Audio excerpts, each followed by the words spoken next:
Kalau kita lambat melakukan proses pruning, tanam kita seperti ada bercak-bercak seperti ini ya.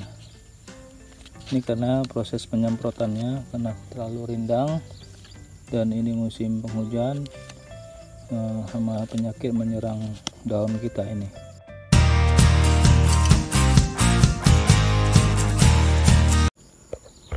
Sahabat tani ya, ini tanaman durian saya sudah sangat rimbun ya daunnya ya, seperti ini.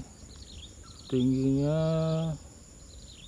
kurang lebih 5 meter ya, sudah sangat rimbun dan perlu dilakukan proses pemangkasan atau pruning.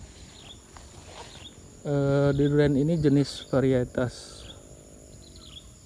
montong sepertinya ya, karena lambat di pruning ini jadi menutupi batang utamanya ya, sehingga kurang sehat sepertinya yang durian saya yang ini. Sepertinya harus dilakukan proses pruning secepatnya dan dilakukan proses penyemprotan karena ini musim penghujan ya. Kalau seperti ini lembab ya, sangat suka insektisida ya, maksud saya itu hama penyakit ya, menyerang tanaman durian kita, maupun insek maupun jamur ya. Ini harus dilakukan proses pemangkasan. Secepatnya harus kita lakukan pemangkasan karena ini berbahaya untuk durian kita. Yang ini sudah kita lakukan pemangkasan ya. Seharusnya ini untuk tajuknya, maksudnya pucuknya itu sudah harusnya dipotong ya, tapi saya nggak bisa memotongnya terlalu tinggi ya. Kita belum ada alat untuk bisa memotong di bagian atasnya, tapi nanti kita coba untuk memotongnya, potong pucuk ya. Kalau ditanya kapan proses pruning dilakukan pada tanaman durian kita, intinya tidak ada patokan khusus ya, misalnya 2 bulan sekali atau sebulan sekali.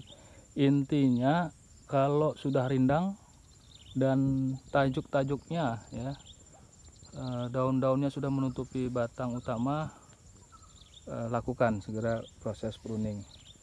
Karena seperti saya katakan tadi, kalau dia terlalu rindang, matahari tidak masuk dan menyinari batang utamanya, akan rentan terkena hama penyakit ya. Untuk cara pruningnya saya pikir yang paling mudah patokannya adalah dahan atau cabang-cabang yang tidak perlu ya, itu dipotong ya. Konsepnya kalau di beberapa literatur itu 101 1001 ya, seperti itu dia. Intinya kalau yang dia seperti ini ya, nah, ini kan kalau dibiarkan akan bertabrakan ya. Nah, jadi salah satunya harus dikalahkan. Kita potong yang seperti ini ya, jadi cabang-cabang yang saling menyilang dan menutupi cabang utamanya, kita melakukan pemotongan. Nah, seperti ini ya. Ini yang mana kita pertahankan yang ini kita potong ya. Nah, ini potong saja, dia terlalu rindang ya, jadi akan bersarang mudah, kutu kebul ini. Kutu kebul ini. Jadi proses pemotongannya jangan terlalu rapat di sini gitu ya, berikan jarak ya sekitar 1 cm. Nah, seperti ini ya, kita potong nanti dia kering sendiri. Nah ini sudah yang lama kita lakukan proses pruning, dia kering sendiri ya, patah sendiri. Itu kalau misalnya terlalu rapat nanti memotongnya nanti bisa juga jadi sumber terserangnya menyerang batangnya ya. Ini cabang-cabang seperti ini ya, terus kita buang ya, tidak perlu. Nah ini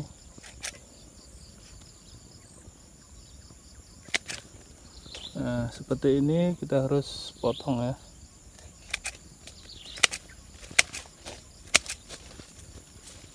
Upayakan matahari bisa masuk dengan cukup ke batang utamanya sehingga lebih sehat.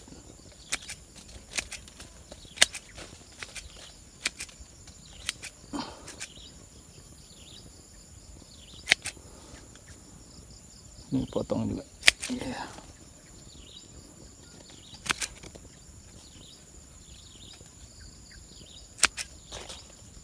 Ini di bagian atasnya ini sudah sangat rimbun ya. Ini harus dibuang semua ini. Nah sahabat tani, kalau dia lambat, nah seperti ini dia ada bercak-bercaknya di bawah ini, tempat bersarangnya hama penyakit untuk durian kita. Nah ini sudah tidak sehat. Walaupun kita semprot, dia tidak akan mengena ya, karena sangat rimbun seperti ini. Ini harus dipotong semua. Nanti setelah di pruning, nanti pemangkasan baru dilakukan penyemprotan. Kita skip dulu ya sahabat tani, kita lakukan proses pemotongan karena ini agak tinggi, saya sendiri. Nanti kita sampaikan hasilnya.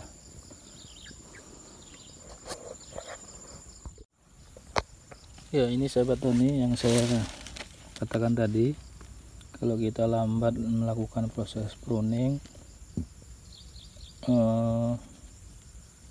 tanam kita seperti ada bercak-bercak seperti ini ya. Ini karena proses penyemprotannya karena terlalu rindang dan ini musim penghujan, hama penyakit menyerang daun kita ini.